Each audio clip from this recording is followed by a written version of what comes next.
we're going to be creating a product. So our first couple assignments so far have really been just kind of getting used to the tools inside Cinema, getting used to navigation. Obviously, that's been a huge hurdle for a lot of people, is just how do I spin around and zoom in and out and use the hotkeys.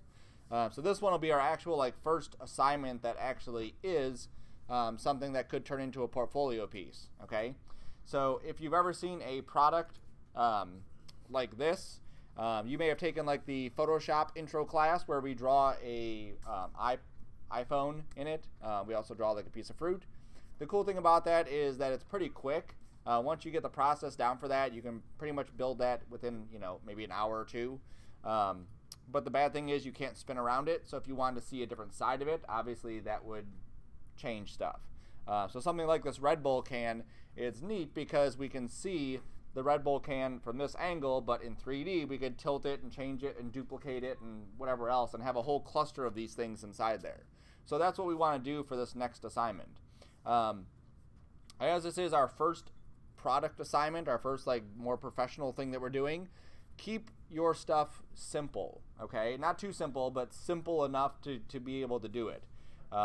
Something like the Red Bull can is actually probably too simple for what we want to do. Something like this thing is too complex for what we want to do, okay? So we want to find a happy medium inside there. The goal here is that whatever item we choose to do or whatever items we're creating in the scene, they have a label on them with information. So if you look at something like this Herbal Essence, or Clairol, sorry, Clairol image, you'll see that there is obviously the name of the item, Clairol Natural Instincts.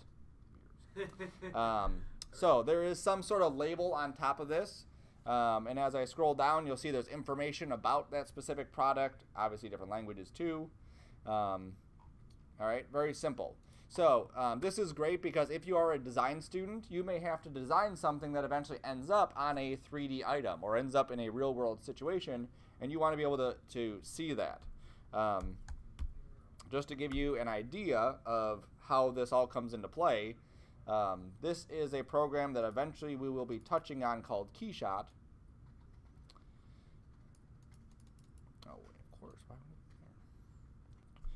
While this is loading or looking for my stuff, this is a camera. There we go. This is what KeyShot does. It's a rendering program. So you know how we hit Shift R, Control R, whatever it is, and we can see what's rendering. Okay. This allows us to modify, tweak, and adjust all of those settings pretty much live. So as we spin around the object, it's constantly re-rendering the thing over and over again. So as I spin around this camera, you'll see how it gets kind of noisy, but then when I let go, it's updating all of that stuff, okay? And the cool thing about it is it comes with a library of materials. So far we've basically been building our own materials. So if we want glass, we'll take transparency down and we'll turn up some other settings. We want a mirror, we'll adjust settings. We want plastic, rubber, whatever it is. This one comes with pre-built materials inside it. So if I go to, let's just say basic aluminum, I can just drag this onto the frame of that and then see what does this item look like with this aluminum shell. And the cool thing about it is that very quickly I can see what the item would look like, and I can make different iterations of it. So if I had a watch and my watch was blue, red, green, and yellow, different versions of it, very quickly I could change some parameters, save this out, and then have different versions of that I could use. And you'll see some of the stuff they have in here is pretty sweet. Where's gem? There it is. All right, so gem does not want to work on this one. Maybe I drug it wrong. No, it's working. Oops. I may have to turn on my higher settings. Nope. Product. Oh, there it goes. It took a second to update. All right. So you can see it. I'm not sure why it's turning off. I may have to change some of my render settings. But the cool thing is, like I said, very quickly you can get some pretty neat, quick results about what those objects look like. Okay. Now, if I find the one that I had, KeyShot document, that's it there. Over the summer, we had a contest for Selfridge. So in the design class, they offered it to some students, and their job was to draw a logo for what the nose art would be on one of their airplanes. And then what I had to do, because these are mostly design students, is I had to show them what their design would look like wrapped around a 3D model. So this is, oops, this is a model plane. Come on, zoom in. I'm trying to zoom in on you. And you'll find out that the worst thing about every 3D program is that the hotkeys are just slightly different enough just to bother you. There we go. So this was someone's end design that they drew. I projected it onto a 3D model, and then I brought it into KeyShot so that they could see what it would look like in that environment. And then when we presented this to the people from Selfridge, then they can see what does it look like from this angle or that angle or above or whatever. We can tweak some colors all very quickly, okay? So that's like one of the awesome things about that. We could also change things like the background. So if I don't like where he's currently positioned in some random person's backyard, hold on. One thing about KeyShot is it is a performance hog. It takes all my resources. There we go. I could drop him into this industrial area. So now he's in this industrial area, and again, I can kind of spin around to show what he would look like from different angles in this industrial area. And you'll see he also has like a shadow on the ground, which is kind of neat how that works out. I could put him just in a studio with some basic lighting.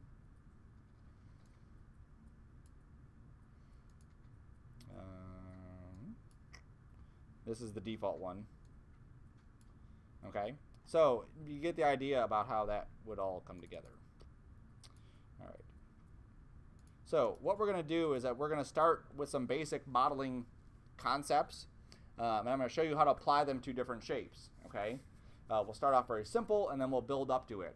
The workflow for this could be any number of directions. Basically, we have to start with a model, but after we are done with the model, we could move on to the next model, or we could move this item all the way to completion and then move on to the next model and move that one to completion, then grab the next one and move that one. Okay, so it all depends on how you want to work. In this assignment, I'm going to start off just modeling stuff. Later on, I'll come back and then start texturing stuff. Okay, so I'm going to close that. I'm going to go to my folder here. Still working on organizing everything. I'm going to grab my template and copy it just like we did before. I'm going to rename this Sarcona Product. There we go. I will close that. I will save this as right into the same exact folder that I want that to be. Product, scenes, product. Now, because of the kind of assignment this is, I also like to throw in here the stages that I'm at, okay? So because we would get into modeling and then texturing and then lighting and whatever else, I'm going to call this first one Sarcona Product Modeling 01, then Modeling 02, 3, 4, 5, 6. When I get to texturing 01, 2, 3, 4, 5, 6, okay? That's my own naming convention. As long as you don't have one file, you should be safe, okay? The first assignment, a couple people had one file. We don't want that. All right, so to start off, I'm going to look at a basic shape. So I told you that the Red Bull can was a very basic shape. So let's start off with the Red Bull can. Even though it is basic, we can still learn some of the basic tools that we'll be using across the board. And there's only like 3 or 4 actual tools that I use across every single product that I model, okay? Oops. So I'm going to start off with what its basic shape is. The Red Bull can was pretty cylindrical, right? Like a cylinder. So I'm going to start off with a cylinder. I'm going to get the basic proportions of a Red Bull can. So in this case, that's not what a Red Bull can would look like. It's obviously more taller than it is wider. Okay? You don't have to be 100% accurate in this assignment. If you were actually to model this for a client, you would most likely want to grab out your ruler, if you know what that is, and actually measure how big the can is and wide and everything, so you can punch in at least the proportions of how big this item is. That way, at least you don't get to this point and realize, whoops, it needs to be a little bit skinnier. Okay. So basic proportions right there. If I hit my display and I go to my shading with lines, you can see how many divisions are on here. As you start modeling, we want to model very, very rough and then work our way up to finer and finer movements, okay? And the reason for that is if we start off too refined, it can go very slow. It can cause us to have to work a lot slower because we have to click a lot more stuff. So on this item, I'm going to start off with like 16 divisions. That looks pretty good, okay? Now this looks blocky. Eventually I'll come back and I'll smooth it out. It'll look really nice at the end. So just trust me that that's what it'll do. All right, cool. On my cap, you can't go down on segments, which kind of sucks. Other programs allow you to do that. I do want a cap on there, but I want you to pay attention to something afterwards when I hit this, okay? So I'm going to hit C, okay, and C makes it editable. So now I can grab points, I can add points, I can do whatever. If I go to my points here and I click on one of these, and then I start moving it, do you see how it's like separating from it, okay? So this is one of the bad things that really bothers me about cinema is I have these objects and they're never actually connected until I tell them to actually connect, okay? So this will be something that you'll just always have to deal with, okay? So what I'm going to do is I'm going to go to my rectangular selection, make sure only visible is off, tolerant is on, marquee all these points, and all we have to do is right click and say optimize. And what that does is it takes any points that are touching and just welds them together. It just like locks them in. Okay, so now if I go to my selection tool and I click on a point and I move it up, you'll see that that whole side moves with it. Okay, now that's obviously important because if I grab the top and I want to move it, I want to make sure I grab everything. Otherwise, it could cause some issues. All right, so this is a horrible shot, by the way, of a Red Bull can. If you're trying to model something, you need to see what it looks like directly from the side or the top or something. The more information you have, the better. So if I am trying to model this, I may want to find a different image of a Red Bull can or look up specifically Red Bull can side view. And you will be surprised at how many images actually people have of side views of different items. Okay. Now the reason this is important is that little contour tip cap thing. Okay. How the cap wraps around and how the sides of it are actually like dipped in. Those are things that are going to make the Red Bull can look like a Red Bull can. So I need to make sure I have those. Also on the bottom, it's kind of like dipped in there too. If we were to see the Red Bull can laying on its side, what do you think the bottom would look like? You've seen cans before, right? Oh, we have that like slightly in thing? Right, like it's like dipped in and rounded. So you think you're getting a big can, but you're not, because they're just scamming you, right? So that's what it would have. If we're not going to see the bottom, we don't care about the bottom, okay? We just have to make sure that what it looks like, what we are seeing, is what it should look like, okay? The same thing for the top view. If I go here and I type in Red Bull can top view, boom, look at that, okay? Some of these things are very difficult to model. This area right here, for our first assignment or our first product stuff, we're not going to even get close to that, okay? We're just going to envision that this is from a front view. So we'll see the sides of the can. We'll see the area here. I'm not going to worry about this tab. I'm not going to worry about all this stuff up there. Don't worry about that, okay? We're going to worry about strictly this side view, all right? So what I want to do is start to shape out what that's going to look like. Now, you could say, okay, well, this part here is tapered. So I'm going to grab all these points up here and then just go to scale and taper them in, but you'll see what happens is that we lose the shape of that, right? Where's my hotkey? There it is. So what we need to do is we need to have a division right about here that holds the shape of it so that we can then taper it in, okay? So, oops, don't jump ahead, Sean. What are you doing? All right, so I'm going to go to my edges here, and I'm going to right-click. I need to add edges, so I go to edges, and then when I right-click, it shows me tools that I could use for edges, okay?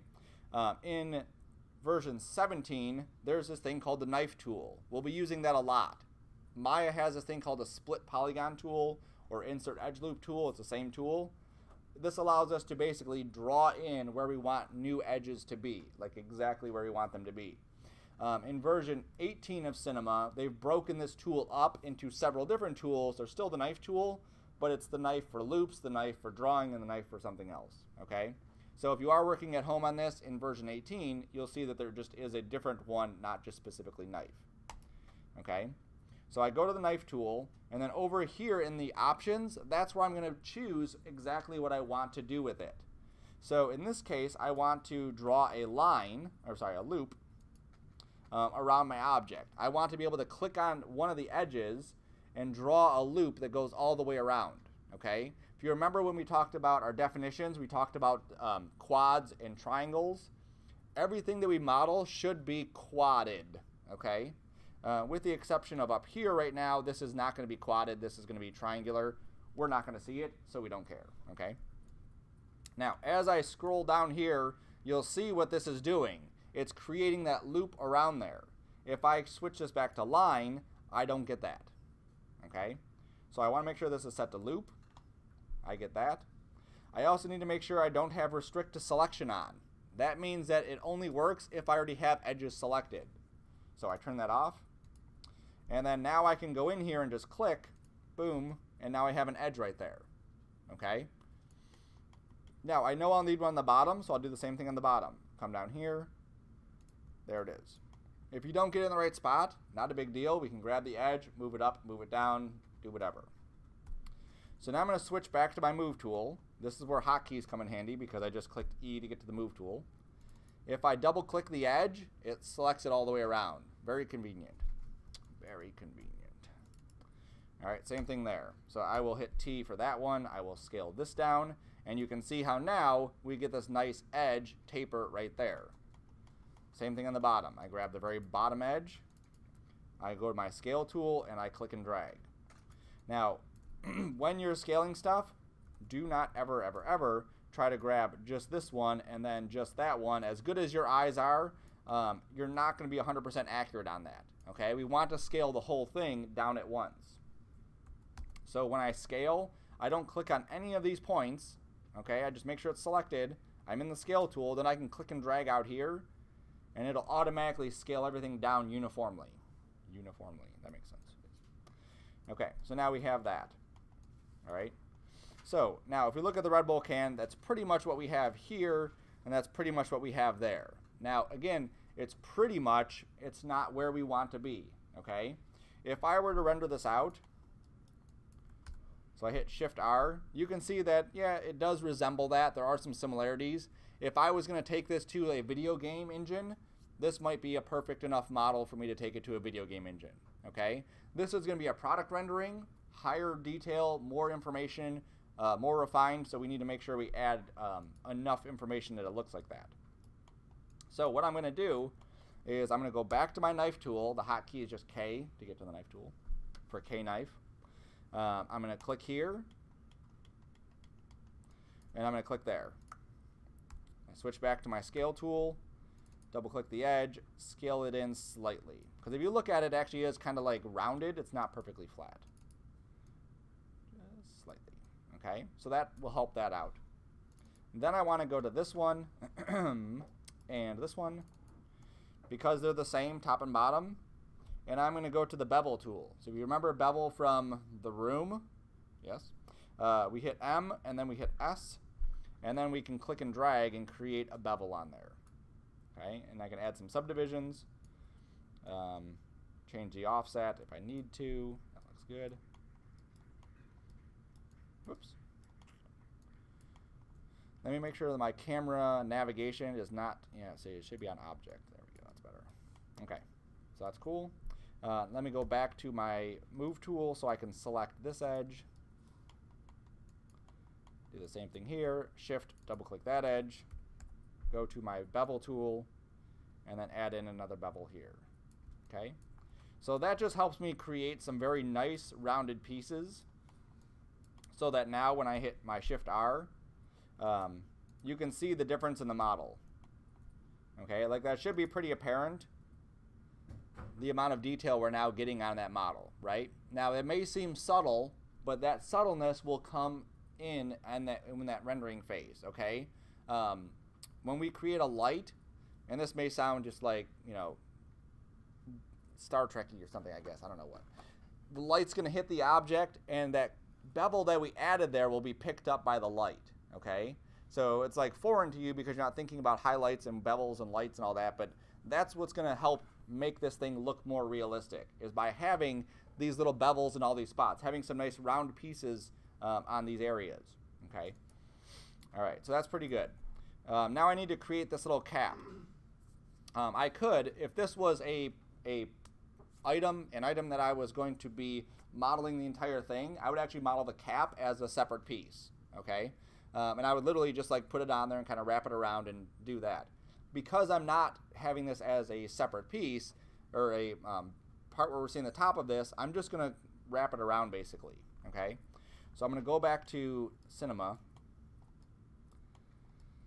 I'm going to grab the faces now. Oops. Now what I want to do in some softwares that are much better than Cinema for modeling stuff, I can grab one face, hit shift, and then double click that one, but I can't do that in Cinema. I have to go to select, I have to go to ring selection, and then this will let me select that whole loop going all the way around, okay? Then I can go to extrude. If you don't remember the hotkey, remember we can hit M and get that whole list of hotkeys and then see which one we want, or you can right click and then see extrude right there. We just need to get the regular extrude. So I just hit D, and then I can just click and drag and pull that out. Okay. Preserve groups is on. That's what I want. Good. Okay. That's good. So now I'm just going to go back to edges, grab that edge, and just kind of like tuck that down a bit. Okay. So what this is going to do is give it the appearance that it is kind of like tucked and wrapped around. When I hit Shift R again, I can see, nope, it's not there yet, but we're getting there. I'm probably going to move it up a little bit more. Maybe I'll grab this edge and just scale it out a little bit. Then grab this edge and then pull that down. There we go. Okay, and just like before, I need to add some bevels in here to make sure this looks tight. So I'm going to grab both of those edges and bevel it up. That should be good. And I'll also add a bevel up here, MS, and bevel that. All right, so now let's take a look at our Red Bull can. Sweet. So now you can see the top up here looks like it has a little tab on it. It looks like it dips down like that. And then it looks like we have this little lining here. Okay, that's pretty much it, right? The last thing I want to do to this is I want to smooth it out. See how blocky it is? That blockiness will transfer to my render, and it'll make the entire thing look blocky and ugly, and I don't want that. So if you remember from our room one, we use this subdivision surface. So I just make sure this is clicked. I hold Alt. I click on that subdivision surface. And so now when we render this, now it's going to be just a bit smoother. You can see the before and after of that. I'll zoom into those edges up here so you can see it. Okay? So it adds just another level of smoothness all the way around it. And again, when the light hits it and it's moving around it, that's what we want to see, is a nice smooth surface on there. The cool thing about doing the subdivision surface is that we can change stuff. So if I needed it to be smoother or rougher, or I need to get back to the original model, I can turn that check mark off to get back to the original model and tweak what the model looked like. If I want it to be smoother, I just come down here and I can start adding more divisions of smoothness that'll smooth it out even further. I mean, you're not really seeing a huge difference between the two, maybe like a pixel or two there, but that's it. Okay. Eventually you'll just hit the point where it's just there's no real, it's as smooth as it's going to get. All right, sweet. So there's my Red Bull can. So now I will rename this Red Bull can. Okay. So I would say start off modeling this, because you're going to see those same tools over and over and over again. You may not use it, that's fine, but start off modeling something like this. Then I'm going to throw it on a layer because I'm done with it. Now you'll notice that as I modeled this, I didn't move it anywhere away from this center area. Everything you model should be modeled right at the center until it's completely done, and then you can start moving it over. Okay, and the reason for that is as you start doing projections and texturing and all this other stuff, you want to make sure that it's right there. If, eventually we'll get to it, we start mirroring stuff, like we have we have an item that we model half of it and we want to flip it over to the other side so that we only modeled half and it automatically creates the other side, it has to be right on that line. So it just makes our life easier. All right, so I'm going to throw them on a new layer. Done products, or I guess I can say Red Bull. And Red Bull done. There we go. I'll turn off his eyeball. I'll turn off his render clapper. Then I can move on to my next item. If I can deselect, just deselect. All right, there we go. Cool. All right, so now let's look at another item that we can model that's a little bit more advanced. Let's go with something like that. Okay. Now, what you're going to find is the same steps we did on the Red Bull can, the same steps I'm going to use to create this thing. Okay. Also keep in mind that some of these things we are not at the level yet where we can create the looks of every single item that we're going to see. So for instance, on this specific one, yeah, don't let me zoom in on the picture, let me zoom in on everything else. There we go. It has this like leaf pattern right in that area. Ignore the leaf pattern in that area. We can add some sort of indentation, some sort of lip on there so that we can open it up. But don't worry about the actual trying to capture that whole leaf pattern. If you really want to, I can show you how to do it, but that would be extra, not part of the assignment. Okay. So again, we could look for a side view. This is side view enough for me to get the gist of what it is that we're creating. Now, if you look at the shape of this, what shape do you think we'd start off with?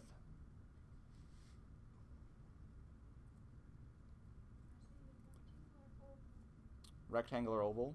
Okay. I would start off with a cube, right?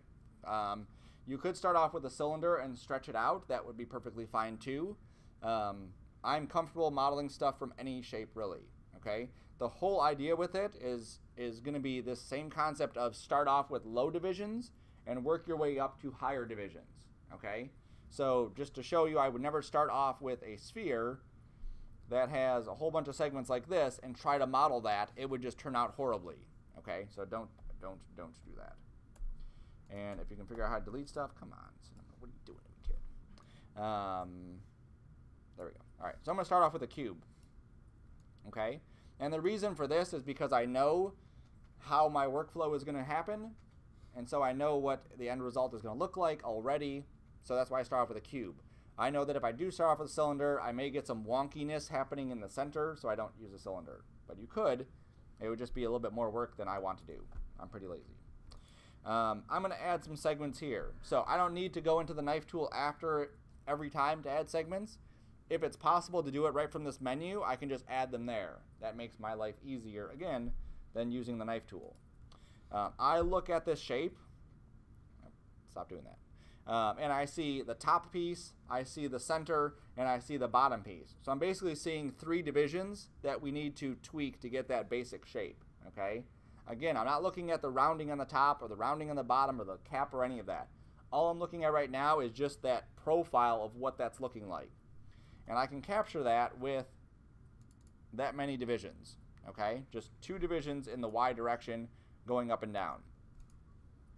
Let me go back to my object mode. Let me scale this up. And again, I want to get proportions. That's what we're after. It doesn't have to match perfectly, but, you know, closer you are to getting it like that, the better it's going to be. If you're trying to showcase that you can model that thing. So that's pretty close to it. Here's a little trick, too, that I just thought of. So if I keep this right where it is on screen, and then I shrink this down, and I put it there, it kind of works, right? Maybe not. You can also use your fingers. It's pretty close. Close enough anyway. All right. So now I hit C because I want to edit it. I want to then grab points and edges and faces and do stuff with them. So I go to my edges. Because of how this shape is built, I can't double click the edge to go all the way around. I have to either manually click each edge or switch to something like faces and just grab that top face. Okay. I also want to look for areas where we do have symmetry. So if the top of this bottle and the bottom of the bottle are the same width, that's what I want to make sure that I grab both of those and scale both of those together. Okay? So it looks like they are, so I'm going to grab both of these. And then here, if I were to click and drag, let me show you what's going to happen. See how it's scaling it also down and in both ways? So I don't want that to happen. So now what I'm going to do is grab just this green one, because that green one will not scale it in Y. It's like backwards. Okay, so it won't scale it this way. It'll only scale it inwards towards the center. So if I click and drag that, then I can kind of get that shape. For something like this, especially as you're beginners to modeling, you may want to see what does this shape look like right now in a smoothed out version, because it's hard for you to probably picture what this is going to look like, where we need to add divisions and so on. So just like I said before with the Red Bull can, we can click that little check mark to turn things off. Sometimes I'll model something with that in there and then just turn the checkbox off while I'm modeling. Okay, so I'm going to click on my cube, I'm going to hold down Alt, I'm going to click on the subdivision surface, and I'll get this like pill looking thing. That's not what I want, obviously. I'll turn that off. Okay, now what I'm going to do is add some divisions. So I'm going to go back to my knife tool, knife, bevel, extrude. Those three tools you will constantly use inside the software to create most of your models. I'm going to switch to edges because that's where the knife tool works. I have to make sure I click on cube. There we go.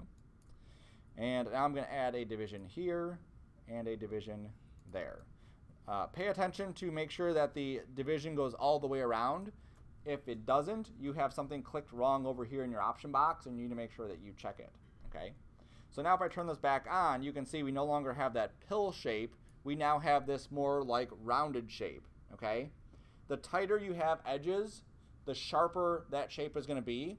The further apart the edges are, the softer it's going to be. So way up here at the top, where we have these edges very close to each other, it's pretty tight. Here in the middle, where we have a big distance between the edges, it's really soft. Okay? So just pay attention to those kinds of things because it'll just help your models come off better. I'm going to go back to turn this off, back to my cube. I'm going to scale this out. There we go. I'm also going to scale these guys out just a little bit too. Oops. Thought I grabbed you. There we go. Okay. All right, so now we're getting closer to that shape. A little bit fatter in the middle, and I think we're good.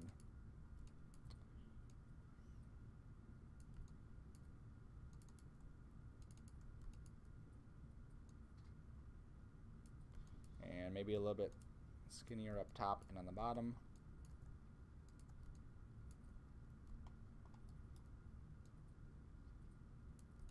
There we go. So that looks like a pretty decent profile for that. That's all I'm looking for, is just that profile.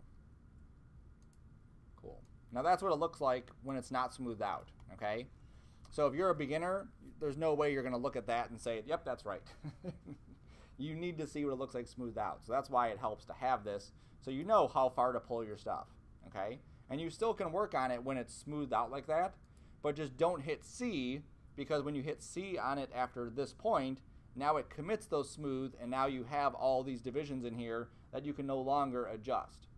Just to prove that to you so you don't make that mistake, hopefully. If I were to hit C on this, all of those divisions are now locked in. So if I decided I wanted that center area to be bowed out a little bit more, and I grab this and I start doing that, oops, now I have to grab the next one too. And then I have to grab the next one too. You get the idea that there's a lot more divisions, a lot more work, okay? So we always keep it really, really rough the entire time until we're ready to actually take it to the next step. All right, cool. Let me turn this off. So now I'm going to add some bevels in here. Oops, I'm not going to add bevels yet. I'll add bevels in a second. Now I want to create this little cap area. And again, if this was something that I was going to either maybe animate the cap coming off, the cap flipping open, something like that, I may model this separately as a separate piece, and you definitely could model this as a separate piece and drop it on top. But I already have this shape there, so I'm going to try to model it out of one complete piece. So if I grab this face, I'm going to use my extrude. Oops. I forgot I can't move the mouse. I'm going to use my extrude inner, because what I want to do is take that top face and just shrink it down slightly. That's all I want to do. So I'm going to say M to get to the menu, and then W for extrude inner. So I'm just going to take this in just slightly like that. Then I'm going to use my regular extrude and pull it straight up. Okay. So now what I'm going to do is go through my knife tool and just add some extra divisions in here to create this shape. Now if you look at it, it's basically the same shape that we just did on the big bottom part of it, but it's just smaller. So I know I'm probably going to have a division in the middle. I'll probably have one closer to the top and probably closer to the bottom. So I'll add one closer to the bottom, closer to the top, and about the middle. And I'll use the same technique. I'll grab that and scale it up. And I'll slightly scale these two up. There we go. And I'll turn this back on and see where I'm at. And that looks pretty close, but not right there yet. Okay. I think I'm ready for the next step, though, which is to start adding in some other stuff. I think I might be flattening it out a bit too much. No, that's good. Yeah. It helps to look at it from all these different views. If you have the product handy, definitely you can look at it and see. Just kind of go with the flow with it. All right. So I'm going to really emphasize this a bit more. I'm going to take the points. Okay, so I've grabbed all the points on the top of this. I could have grabbed the edges too, and I'm just going to scale it up like that. Go to the edges. When you're grabbing edges, points, faces, it's just grabbing the same stuff. It's just a matter of one makes it easier. Okay, when I go here and I double click this edge, it grabs the entire edge all the way around, but that's no different than me going to vertices or points and clicking on each one of those. The only difference that you're going to see is the amount of time one takes versus the other. Okay, so I can still create that same movement. It's just clicking on those points makes it a lot longer process. If I had something specific that I wanted to do to this one point, that's where I'd be able to grab the point and tweak that one point. I don't, so I'm not going to. Some of the items you may find, they may actually have some kind of like crazy design where they go like that or something. It's fancy. You pay extra for those bottles. Cool. All right, so now I think I'm ready for some bevels. Okay. If you're not sure, beveling is one of those things where once you add it, it's difficult to go back and undo a bevel. So if you're not sure if you need to add a bevel yet, duplicate your object. Here's my subdivision surface. I hold Control, I drag it down, and then I can just click these little things right here, and that will just hide that item. That way I have a backup of it, right? Backup, whatever this is. Whole blends shampoo. Looks like food or something. Shampoo. Okay. So I'm going to go to this one, or to this one. I'm going to go to areas I want bevels. And the areas I want bevels is sharpness. That's what I'm looking for here. So between these two pieces, there's a sharp edge that happens right there. That's where I want a bevel. Right at the top of this, right through the cap center, I'm going to have a sharp bevel. I'm not going to add that one yet, though. But right at the very top, there will be another sharp area. I will add that one.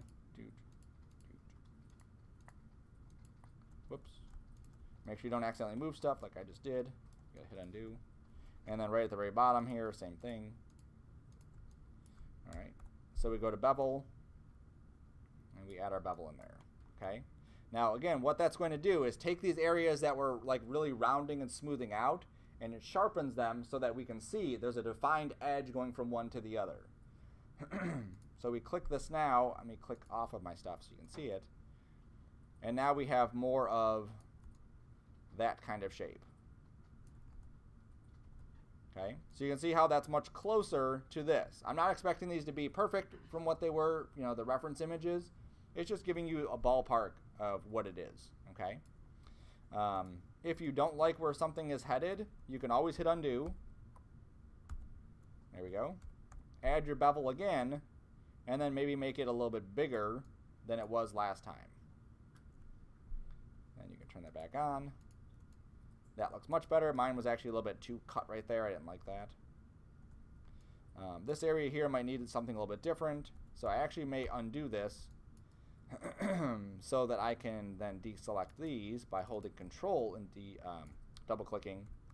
And I'll add a bevel to the top and bottom separate than the rest of it. Okay, I just may want different settings basically.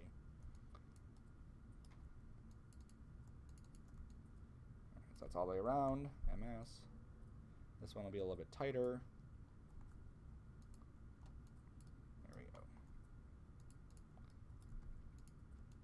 All right, so that looks much better than it did a second ago, now that I have that all nice and rounded.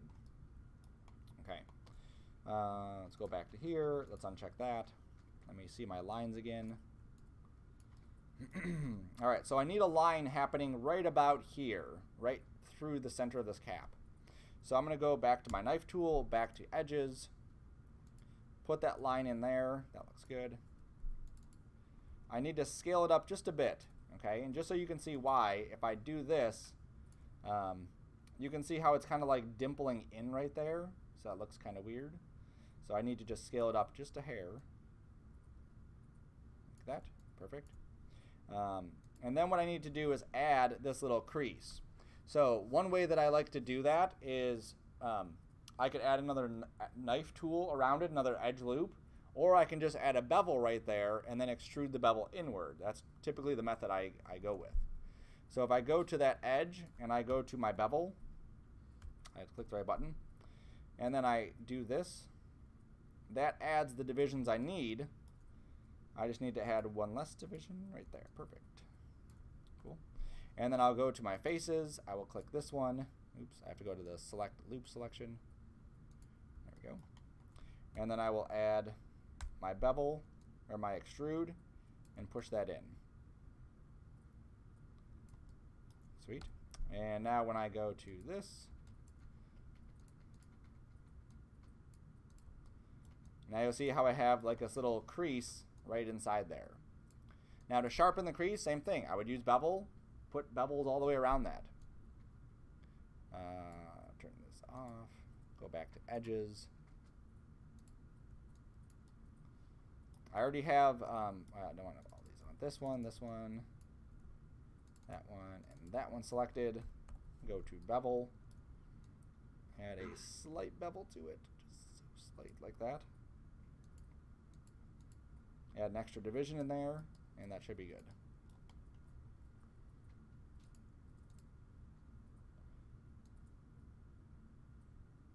Object, click off. There we go. So now that's a much sharper edge. Now I can still tweak that, okay? Even though I've added bevels, I've customized the shape some, I can still tweak what that looks like, okay? And this is where you may jump into a different view and start tweaking your stuff from there. So I'm going to go back to that cube. And this is why I go to, let me turn this off. There we go. This is why I go to points for this, is because I want to be able to marquee all the points like that. If I switch to edges, it would probably grab the edges that are going vertical, and I don't want it to do that, okay? Just so you can see, if I go to edges and I marquee this, it grabs these ones. I don't want to grab those ones. I only want the points right there. And that way I can just scoot that down. Scooting it down changes the gap size. Changing the gap size will make that smaller. I may need to scale it up just a hair, because now it's a bit smaller. Cool. Turn that back on. Click off of it. And there it is. Okay. So that's pretty close to this one. It may not be, again, exact, but it's pretty close, or close enough to it. Okay. If you decide that you don't like a bevel, a year goes by, you come back to this project and you don't like one of the lines you put in, you can always go to those beveled areas and just double click, shift double click, shift double click, and then you can right click and say, I believe it's just melt. No, it's not melt because I didn't get rid of it. I think it might just be delete. No, it was dissolve. That's the one.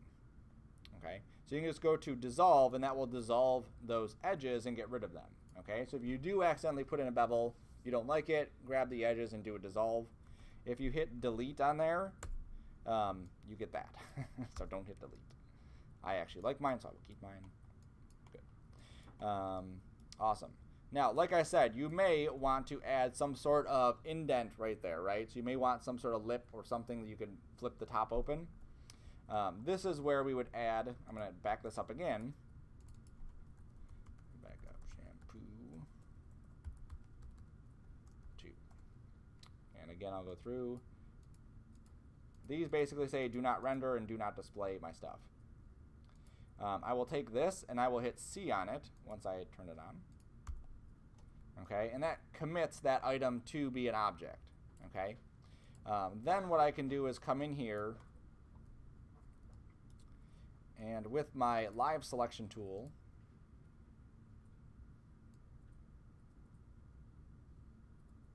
and I may have gone a little bit too in depth on this. I may want to back off just a bit. We'll see. And what I'm doing is just holding control and deselecting. I'm going to turn off only visible, and I will keep on tolerant. There we go. Hold shift, drag this. Okay. Now it will select stuff on the back, so I just have to deselect that, holding control. And then now what I can do is just take this and just pull it down and push it in some. Okay, I could even, let me hit undo, extrude, and push this in.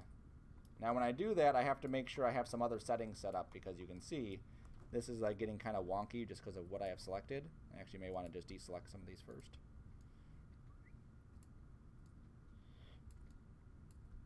There we go. All right, that should be good. I'm going to do an extrude there. Come on. There we go. So now I can actually extrude that in, and it'll create just a little tab there, which gives the appearance of something that we could then flip open. Okay, but it was later down the line, so don't worry about those kinds of things, those minor details yet. Focus on the main ones, because this still has a lot of work before we get to actually committing those smooths to an actual object. Okay, so once this one's done, I'll go back to my layers. I'll make a new layer from object selection. I will call this one shampoo. Done. Turn off the eyeball, turn off the render stuff. I'll also throw this one on there too. Now you can take this little blue swatch and you can paint with that blue swatch to say these items are all part of this same group or the same layer. So that way you don't have to select them, right click, and then add them. You can literally just do that. Just go boop and then paint what you want them to be. Okay. I should probably have saved this 20 times at least by now. 2. Okay. So if you get done with your last assignment, start on this one. Just start modeling stuff. Don't worry about your first 2 ones that you're going to do. Just let those be learning ones. Okay. Let those be going through the process of roughing out the shape, creating some edge loops with a knife tool, creating some bevels, and doing some extrusions. Okay. What you're going to find is that after you've done 1, 2, or 3 of these items, items 4, 5, and 6 are 10 times better than the first 3. Okay. And so what we don't want to do is when we have, let's say, 3 or 4 items that we've modeled, these items look like crap and these 2 look wonderful. We want them all to have a consistent feel across the board. Okay. Our end result in this, our end product, is going to be product shot. Is to do a product shot of all of our stuff together. Not all of the class stuff, but you'll have a couple items inside the scene. Something like this. So you see how they have one item here, they have a box, or something like that. But we will have separate items. You'll have 3 or 4 different items inside your scene. I want to also have different textures, and I want them to be, you know, complex enough that it's worth our time even looking at this. So don't do things like lipstick, because lipstick is just like a tube and it says the lipstick on there. It's kind of boring, right? This is like actually a really good example of what we're going to be ending up with. Okay, so you see how there's different items here. They all relate to each other. There's some extra props that you could add into the scene to make it look more realistic or to look more like a finished product. That's more of like what we're going to be adding to this. Some things like these little bumps right there, those could be actually modeled onto it. It's a lot easier just to take some spheres and just put spheres into those spots. Okay, that way it feels like it's still there without actually having to model all that stuff. We'll get into doing this kind of stuff where we have ridges, where we have more cutouts, where we have more of a shape to it. But for now, just start off with just those basic skills, and then we'll get into more of those. Okie dokie? All right, any questions?